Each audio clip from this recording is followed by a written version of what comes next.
प्यारे दोस्तों, आज हम आपको एक बहुत ही इबरतनाक वाकया सुनाने वाले हैं। एक हाफिज कुरान लड़की को सोने रखने पर अल्लाह का दर्दनाक अजाब क्यों आया? आखिर उस लड़की से क्या गलती हो रही थी कि उसे इतनी दर्दनाक अजाब का सामना करना पड़ा? प्यारे दोस्तों, इस सबक अमोज वाकया को हमारे साथ आखिर तक देखिएगा, क्योंकि शायद आपसे भी ये गलती हो रही हो। आज का वाकया मैं आपको अब्दुल गफूर नामी मस्जिद के इमाम साहब के जुबानी सुनाऊंगा। कहते हैं यह असर के बाद का वक्त था और इस वक्त गर्मी बेइंतहा की थी। बहुत हब्स फैला हुआ था और घर से बाहर कदम रखने को भी दिल नहीं करता था। मस्जिद में असर की नमाज के लिए आने वाले लोगों की तादाद बहुत कम थी। नमाज के बाद जैसे ही लोग अपने घरों को रवाना हुए तो मैं मस्जिद में ही एक तरफ पंखा लगाकर लेट गया। मैंने सोचा कुछ देर आराम कर लेता हूँ, लेकिन तभी मोहल्ले का एक आदमी अब्दुल गफूर मेरे पास चला आया और बड़े गमगीन लहजे में कहने लगा, मौलवी साहब, मेरी बीवी इंतकाल कर गई है, उसकी नमाज जनाजा अदा करनी है, आप जनाजा पढ़ा देंगे। मैंने उसकी बात सुनकर सबसे पहले तो उसके साथ अफसोस का इजहार किया और उसे कहा, मुझे तुम्हारी जवान जहान बीवी की इस तरह मौत का बहुत दुख हुआ। अल्लाह उसकी मगफिरत फरमाए। जनाजे का वक्त क्या मुकर्रर किया है? मैंने उससे पूछा तो वह कहने लगा, मगरिब की नमाज के बाद ही जनाजे का इरादा है और मैं चाहता हूं कि आप ही उस जनाजे को अदा करें। अब्दुल गफूर की बात सुनकर मैंने उसके कंधे पर हाथ रखा ताकि उसे हौसला हो और कहा, तुम फिक्र मत करो, मैं जनाजा पढ़ा दूंगा। इतनी देर में मस्जिद में बच्चों ने आना शुरू कर दिया। अब्दुल गफूर वापस घर चला गया। मुझे उसकी बीवी का हकीकत बहुत अफसोस हुआ, क्योंकि गफूर की उम्र अभी मुश्किल से 30 बरस थी और उसकी बीवी तकरीबन 23 या 25 बरस की होगी। 2 छोटे छोटे बच्चे थे। मैं उन बच्चों के लिए अफसुर्दा हो गया जिनकी माँ इतनी कम उम्र में उन्हें छोड़कर चली गई। मैंने पढ़ने वाले बच्चों को जल्दी छुट्टी दे दी और मगरिब की नमाज अदा करने के बाद मैं मस्जिद से निकल आया और अपनी जगह पर एक लड़के को मस्जिद में बिठा दिया और उसे कहा, तुम कुछ देर यहीं पर रुको, मैं एक जनाजा पढ़ा कर आता हूँ। हमारे इलाके में ही एक कब्रिस्तान था जिसके बाहर जनाजा गाह बनी हुई थी। मैं जब वहां पर पहुंचा तो काफी तादाद में लोग वहां मौजूद थे। मेरे पहुंचने के कुछ देर के बाद जनाजा पढ़ा दिया गया और अब दफनाने का वक्त करीब आ गया। कुछ लोग तो जनाजा पढ़ते ही निकल गए, जबकि कुछ करीबी लोग अब्दुल गफूर के साथ ही तदफीन के लिए मौजूद थे। क्योंकि मैं खुद अब्दुल गफूर के लिए बहुत ज्यादा उदास था, परेशान था, इसीलिए उसे हौसला देने की खातिर मैं भी उसके पास ही मौजूद रहा। कब्र पहले ही खोदी जा चुकी थी और उस वक्त मैयत को कब्र में उतारा जा रहा था। लेकिन जैसे ही कब्र में मैयत को उतारते तो एकदम से ऐसा लगता जैसे कब्र तंग होने लगी हो और कब्र में से अजीब सी आवाजें आ रही हो और कब्र के अंदर सांप और बिच्छू एक बड़ी तादाद में दिखाई देने लगे, जिनकी फनकार में एक अजीब सा खौफ महसूस होता और वह सांप और बिच्छू मैयत को डसने लगते, काटने लगते। यह मंजर और यह आवाजें सुनकर वहां पर मौजूद लोग खौफजदा सा हो गए। उनमें से कुछ तो अस्तगफार करते हुए वहां से भाग निकले, जबकि अब्दुल गफूर भी परेशान नजरों से कभी मैयत की तरफ देखता, कभी कब्र की तरफ देखता। वह खुद इस वक्त बहुत हवास गंजीदा था। मैं खुद भी हैरान और परेशान था। आज तक ऐसा कोई भी वाकया मेरी नजरों के सामने नहीं गुजरा था और ना ही मैंने कभी ऐसी कोई बात सुनी थी। उस वक्त अंधेरा फैल चुका था और कब्रिस्तान का माहौल भी बड़ा ही पुरसुरा हो चुका था। मेरे अपने रोंगटे खड़े हो चुके थे, लेकिन मैंने अपनी तस्बीह को जारी रखा और वृद्ध करता रहा। अब अब्दुल गफूर बेहद परेशान हो चुका था और सोच में मुब्तला था। आखिर ऐसा हो क्या गया? यहाँ तक कि गोरखन ने भी वहां पर रुकना मुनासिब नहीं समझा। वह भी वहां से जाना चाहता था, लेकिन फिर मैंने और अब्दुल गफूर ने उससे दरख्वास्त की वह दूसरी कब्र खोद दे ताकि मैयत को वहां दफनाया जा सके। यूं तो सब लोग चले गए वहां पर, अब सिर्फ अब्दुल गफूर और गोरखन ही मौजूद थे। तभी तो गोरखन खौफजदा था। पहले तो उसने मना किया, लेकिन हमारी मिन्नत समाजीत करने पर वह मान गया और उसने दूसरी कब्र खोदना स्टार्ट कर दी। उस कब्र को खोदने के बाद उसने हमें मैयत वहां लाने का कहा और खुद एक तरफ खड़ा हो गया। मैं और अब्दुल गफूर मैयत को लेकर दूसरी कब्र के पास पहुंचे और उसे कब्र में उतारने लगे। लेकिन यह क्या, इस कब्र में भी एकदम से एक बड़ी तादाद में सांप और बिच्छू दिखाई देने लगे और कब्र के अंदर से चीख की आवाज बुलंद होने लगी। जबकि गोरखन ने इस मंजर को देखा तो वह भी खौफजदा होकर कब्रिस्तान छोड़ गया। इस वक्त कब्रिस्तान में सिर्फ मैं और अब्दुल गफूर थे।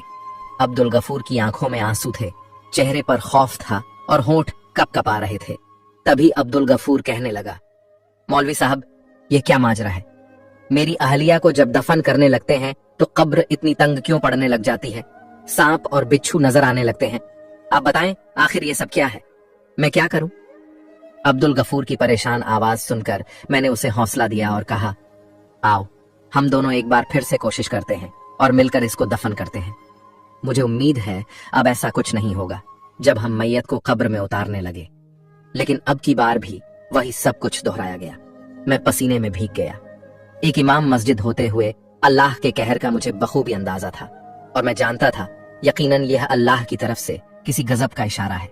यकीनन यह औरत किसी ऐसे काम में मलवस रही है जिसकी वजह से इसके ऊपर यह शदीद अजाब आ रहा है। वह मुर्दा होने के बावजूद अपनी असल मंजिल को नहीं पहुंच रही, उसकी कब्र उसे कबूल नहीं कर रही। और मैंने गफूर से पूछा कि तुम्हारी अहलिया ऐसा क्या करती थी? क्या उसने कभी कोई ऐसा काम किया हो, कोई ऐसा गुनाह किया हो जिसकी वजह से उस पर यह अजाब आया हो? मेरे उलझे हुए अंदाज को देखकर अब्दुल गफूर रोने लगा और कहने लगा, मौलवी साहब, मेरी अहलिया ने अपनी जिंदगी में एक ही गलत काम किया था और शायद यह उसी की सजा है। अब्दुल गफूर का लहजा हारा हुआ था और उस वक्त दुख से भरपूर था। मैंने उसे हौसला देते हुए कहा, हिम्मत रखो और मुझे बताओ आखिर क्या बात है? हमें मैयत को दफनाना है और जब तक तुम मुझे असल बात नहीं बताओगे यह काम नहीं होगा। वैसे भी सब लोग यहाँ से जा चुके हैं, अंधेरा बढ़ चुका है और ईशा का वक्त करीब आ गया है। तुम मुझे असल मामला बताओ ताकि मैयत को दफना कर हम लोग भी यहाँ से रवाना हो सके। अब्दुल गफूर भी जैसे सूरत हाल की नजाकत को समझ चुका था और तभी कहने लगा, मौलवी साहब, ये आज से 6 साल पहले की बात है जब मैं और मेरी अहालिया किसी और इलाके में रहते थे। हम बेहद खुश थे। मेरी शादी को अभी 3 साल ही हुए थे और मेरे घर सिर्फ एक बेटा ही था। मैं एक अच्छी नौकरी करता था। मुझे वहां से जो रकम हासिल होती उसमें हम दोनों मियाँ बीवी और हमारे बच्चे का गुजारा हो रहा था। लेकिन मेरी बीवी को बनाव सिंगार का बहुत शौक था, नए नए कपड़े पहनने का शौक था और जब भी वह किसी दूसरे की औरत को देखती कि उसने अच्छे कपड़े और जेवरात पहने हुए हैं तो उसके दिल में हसद और हसरत जागने लगती और वह अक्सर मुझे भी कहती, अब्दुल, आप नौकरी के साथ कोई और काम भी करें, कोई और कारोबार भी करें। खाली इस नौकरी में क्या रखा है? हम कब तक यूं सिसक सिसक कर जिंदगी गुजारेंगे? कब तक यूं हम ख्वार होते रहेंगे? मुझे भी तो ख्वाहिश चाहिए। हम भी तो अपनी जिंदगी पुरसुकून अंदाज में गुजारना चाहते हैं और जिस चीज की मेरा दिल ख्वाहिश करता है मैं वह पूरी करना चाहती हूँ। अपनी अहलिया की बात सुनकर मैं उसे हमेशा हिम्मत देता और कहता, तुम फिक्र मत करो, बहुत जल्द मेरी तरक्की हो जाएगी, तनख्वाह भी बढ़ जाएगी तो फिर हमारे काफी मसले हल हो जाएंगे।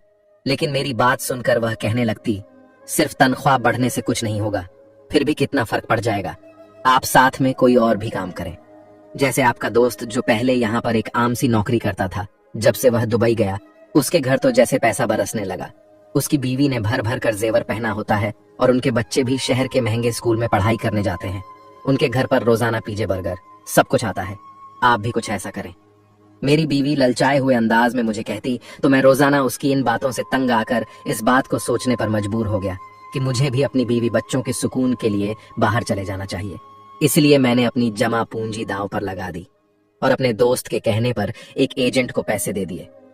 लेकिन वह एजेंट फ्रॉड निकला और मेरे पैसे खा गया।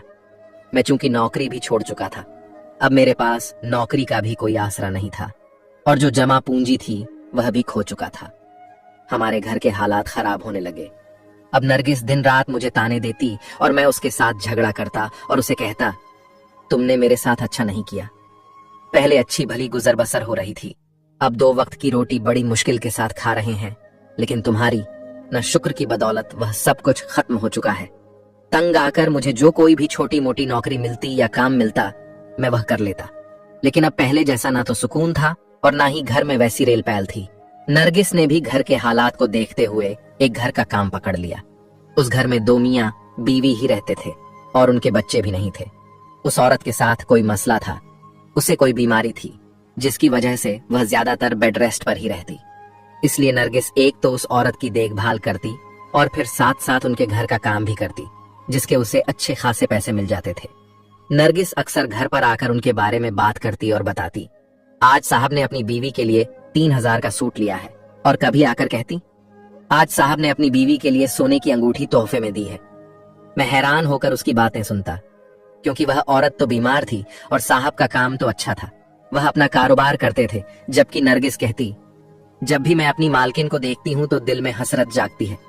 उस औरत ने भर भर के दोनों हाथों में सोने की चूड़ियां पहन रखी होती हैं और इसके अलावा गले में चैन, कानों में टॉप्स और हाथों में 2-3 अंगूठियां तो मामूल की बात है। सब कुछ सोने का है और मुझे देखो, मेरे पास तो एक छल्ला भी नहीं है। नरगिस अक्सर हसद के साथ यह सब कहती और ना शुक्री करती और मैं अफसोस से उसकी तरफ देखता रह जाता। हमारे दिन गुजर रहे थे, लेकिन जो पहले वाली बात थी अब वह बाकी नहीं रही थी। कुछ मेरे और नरगिस के दरमियान भी एक दरार सी आ गई थी। हम दोनों एक दूसरे से थोड़ा खींचे खींचे रहते थे, क्योंकि हालात बदलने के बाद मैं उसका कसूरवार नरगिस को ठहराया था और नरगिस मुझे अभी कुछ दिन ही गुजरे थे जब एक दिन नरगिस की बेगम साहिबा का इंतकाल हो गया। उनके इंतकाल की खबर ने मुझे और नरगिस को बेहद अफसुर्दा कर दिया था। इस वक्त नरगिस उनके करीब ही मौजूद थी, जबकि उनका शौहर अपने काम पर गया हुआ था। नरगिस ने ही उसे उनकी बेगम के इंतकाल की खबर सुनाई और इसके बाद नरगिस उसकी तदफीन तक वहीं पर मौजूद रही। और नरगिस अब बड़ी परेशान भी थी। उसका काम जो छूट गया था और अब वह घर पर ही रहती थी। मैं उसे हौसला देता और यही कहता, तुम फिक्र मत करो, अल्लाह तुम्हारे लिए कोई और सबब लगा देगा। लेकिन मैं नहीं जानता था नरगिस की परेशानी के पीछे कोई और वजह है, और जब मुझे इस वजह का पता चला तो मैं खुद भी बेहद गुस्सा हो गया।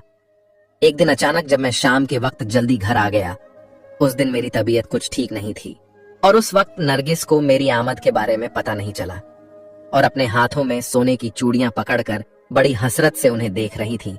उन चूड़ियों को देखकर मैं एकदम हैरान रह गया और बेइख्तियार नरगिस से पूछा, ये चूड़ियां कहां से आई हैं, किसकी है? मेरी आवाज सुनकर वह बेहद घबरा गई और चूड़ियां उसके हाथ से छूटकर गिर गईं, जबकि बुखलाए हुए अंदाज में उसने उन चूड़ियों को एकदम उठाया और कहने लगी, अरे आप कब आए? मुझे देखकर वह घबरा गई थी, जबकि मैंने उसके सवाल को नजरअंदाज करते हुए उससे कहा कि चूड़ियां किसकी हैं, कहां से आई हैं? मेरे लहजे में और आंखों में शक था, जिसे देखकर नरगिस घबरा गई और उसके हाथ पैर फूलने लगे। तभी एकदम वह बेइख्तियार अपना चेहरा अपने हाथों में छुपाकर जोर जोर से रोने लगी और कहने लगी, अब्दुल, मुझ पर शक मत करें, मैं आपको सब कुछ सच सच बताती हूँ। तभी नरगिस ने कहना शुरू किया, मैं जिस घर में काम करती थी, बेगम साहिबा के पास इतना जेवर था और वह बहुत अपने हाथों में पहने भी रखती थी। मैं उनको अजीब सी हसरत से देखती थी। मेरे दिल में भी ख्वाहिश पैदा हुई कि मैं भी ऐसा जेवर पहनूं, अपने हाथों में इस तरह की चूड़ियां पहनूं, अंगूठियां पहनूं। उनकी चूड़ियां मुझे बहुत पसंद थीं, इसलिए जब बेगम साहिबा का इंतकाल हुआ उस वक्त ना जाने मुझे क्या हो गया, शैतान मुझ पर हावी हो गया और मैंने बेगम साहिबा के हाथ से वह चूड़ियां उतार ली, क्योंकि मैं जानती थी साहब इस वक्त बहुत ज्यादा गमजदा होंगे और गम की हालत में उन्हें इस बात का बिल्कुल अंदाजा नहीं होगा कि चूड़ियां गायब हैं। और वही हुआ, साहब ने इस बात को महसूस ही नहीं किया, क्योंकि बाकी जेवर तो वैसे ही मौजूद था, सिर्फ चूड़ियां ही तो गायब थीं। मैं पहले पहले तो डरती रही, लेकिन फिर बाद में मुतमिन हो गई थी, क्योंकि साहब को वाकई उन चूड़ियों के गुम हो जाने का कुछ पता नहीं चला था। वह तो बेगम साहिबा के गम से बाहर ही नहीं निकल रहे थे।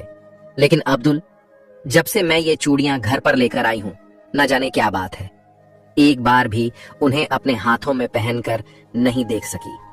मैं जब उन्हें अपने हाथों में पहनती हूँ, बेइख्तियार बेगम साहिबा का चेहरा मेरी निगाहों के सामने आ जाता है और उनके हाथों में पहनी हुई यही चूड़ियां मुझे दिखाई देने लगती हैं। मैं घबरा जाती हूँ और उन चूड़ियों को वापस रख देती हूँ। रोज रात को ख्वाब में मुझे बेगम साहिबा दिखाई देती है और वह मुझसे गिला करती है, नरगिस, यह तूने ने मेरे साथ क्या किया? तूने एक मरती हुई औरत के साथ दगाबाजी की, उसके वजूद के साथ धोखा किया, उसके माल में खयानत की, और यह बात वह रोज मुझसे करती है और मैं डर कर उठकर बैठ जाती हूँ। मैं बेहद घबराई हुई सी रहने लगी हूँ, समझ नहीं आ रहा क्या करूं। यह चूड़ियां तो जैसे ही मेरे गले का फंदा बनकर रह गई हैं। नरगिस ने बेबसी के आलम में रोते हुए जब मुझे यह सब कुछ बताया तो मैं उसे देखता रह गया। मुझे यकीन नहीं आ रहा था कि मेरी बीवी इतनी गलत हरकत करेगी और फिर मुझे वह बताएगी भी नहीं। मैं उससे क्या डांटता, क्या लड़ता, क्योंकि वह तो पहले ही पछतावे की आग में जल रही थी और एक मुसलसल अजाब में मुब्तला थी। तो मैंने यही कहा, अगर तुम्हें अपने किए पर कोई पछतावा है और तुम चाहती हो कि तुम्हारे दिल से यह पछतावा खत्म हो जाए, तो बेहतर यही है कि तुम बेगम साहिबा के घर जाओ और साहब को सारी सूरत हाल के बारे में बताओ, यकीनन वह तुम्हें माफ कर देंगे। मैंने नरगिस के कंधे पर हाथ रखते हुए उसे हौसला देते हुए समझाया, लेकिन वह एकदम डर गई और कहने लगी, नहीं नहीं अब्दुल, मैं ये नहीं कर सकती, क्योंकि अगर मैंने ऐसा किया तो साहब मुझे जेल में भिजवा देंगे। मैं जानती हूँ साहब बहुत असूल परस्त हैं और वह किसी की भी छोटी से छोटी गलती को माफ नहीं करते, और बेगम साहिबा के जाने के बाद वैसे भी उनका दिल बेहद सख्त हो चुका है। मैं जानती हूँ अगर मैंने उनके सामने अपने इस गुनाह का एतराफ किया तो वह यकीनन मेरी गलती को माफ नहीं करेंगे, बल्कि मुझे जेल भेजवा देंगे, और मैं कैसे जेल जाऊंगी, कैसे तुम लोगों के बगैर रहूंगी। यह कहते हुए नरगिस मेरे हाथ थाम कर रोने लग गई और मैं बेबसी से उसे देखता रह गया। मुझे समझ नहीं आ रही थी कि मैं उसे कैसे तसल्ली दूं, इसे इस पछतावे की आग से कैसे निकालूं। इमाम साहब उस दिन के बाद से नरगिस वह नरगिस ना रही थी, बल्कि आहिस्ता आहिस्ता वह मुरझाती जा रही थी। उसका रंग जर्द पड़ता जा रहा था और आंखों के नीचे गहरे हल्के होते जा रहे थे। यूं लगता था जैसे उसे कोई संगीन बीमारी लाह हो गई हो। वाह, हमेशा खौफजदा हालत में रहती और बाज औकात तो ऐसे ख्वाब में देखती जैसे किसी चीज को देख रही हो और उससे डर रही हो। नरगिस जो पहले बहुत ही बनने संवरने की शौकीन थी, हाथों में भर भर कर चूड़ियां पहनती थी, अब तो चूड़ियों का नाम सुनकर इंतहा खौफजदा हो जाती थी। उसने दोबारा कभी उन चूड़ियों को निकाल कर नहीं देखा था, बल्कि वह तो उनका नाम भी नहीं लेती थी। इसी हालत में हमारे घर एक बेटी ने जन्म लिया, लेकिन नरगिस का दिल उस बेटी के साथ भी नहीं लग सका। वह अपने पछतावे और खौफ के हंसार में थी। अब तो उसे जीते जागते भी बेगम साहिबा दिखाई देने लगी थी और वह अक्सर उन्हें सामने देखकर चीखने चिल्लाने लगती और उस पर एक अजीब से दौरे की कैफियत आ जाती। मैं चाहता था मैं साहब के साथ बात करके उन्हें सारी सूरतें हाल बता दूं और नरगिस के लिए माफी मांग लूं। शायद इस तरह नरगिस की इस पछतावे की आग से निकल सके और उसकी हालत बेहतर हो जाए। इसलिए मैं नरगिस को बताए बगैर साहब के बंगले पर गया, लेकिन पता चला कि साहब 2 महीनों के लिए बाहर के मुल्क चले गए हैं। मैं बहुत मायूस हुआ, क्योंकि नरगिस की हालत दिन बदन बदतर होती जा रही थी और उसकी चीख मेरा कलेजा चीर देती थी। मैं जानता था उसने लालच में आकर एक मरती हुई औरत के हाथों से चूड़ियां उतारने की बहुत बड़ी गलती की, लेकिन अब वह गलती उसके गले का फंदा बन चुकी थी। वो चूड़ियां अब भी हमारे घर की अलमारी में पड़ी हैं और नरगिस उसी पछतावे की आग में दुनिया से चली गई। और अब सारी सूरतें हाल आपके सामने है।